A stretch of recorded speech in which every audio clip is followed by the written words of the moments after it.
Here we are with our fourth and final topic of Unit 10, which is our medium video on circle graphs. For this one, we will be in this lower right-hand corner where it says circle graphs.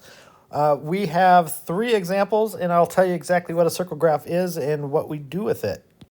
So in a nutshell, a circle graph is just a graph that shows portions of data that fall into that category. So it will come to you as a percent or a fraction of the whole, and then you will use that data to determine other information that you're looking for.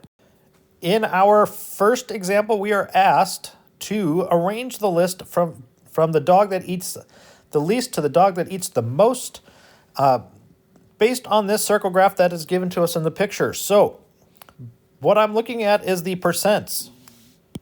Right here, peanut, that has 10%. That is our lowest total, so I'm going to start with peanut.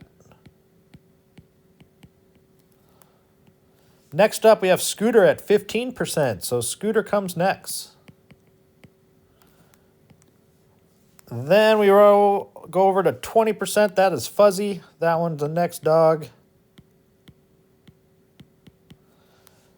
Ace has 25, that's the next highest. And our highest is Echo at 30%. So this is the order they go from least to most: Peanut, Scooter, Fuzzy, Ace, and Echo. In example 2, we're talking about an arcade that keeps track of the prizes customers get with their tickets. So model airplanes was half of the prizes, yo-yos were 1/8, and beach balls were 3/8. The arcade gave out 920 prizes. We want to know how many are model airplanes. Well, there are 920 prizes total, and I know half of them were model airplanes. So I'm going to multiply that by 1/2, which, if I grab my calculator, tells me that 460 model airplanes were handed out.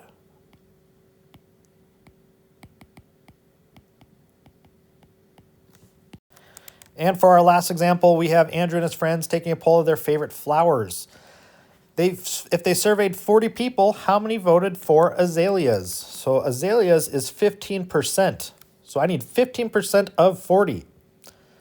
Now I can do this a couple different ways. I'm going to show you both. First is 15% is out of 100. So I would do 40 times 15 1/100ths. And that would give me my answer of 6.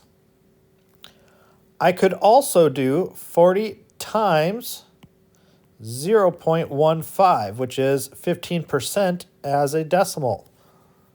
And if you're not sure how to get that, you just do the 15 divided by 100, just like in the fraction, using our calculator, and that would give us 6 for an answer. All right, so you are going to go do your CYUs. They are located on IXL. It may differ from the rubric you got. I think I'd change my mind a little afterwards. You are looking for SGL, and you need to get that mastery score to 80.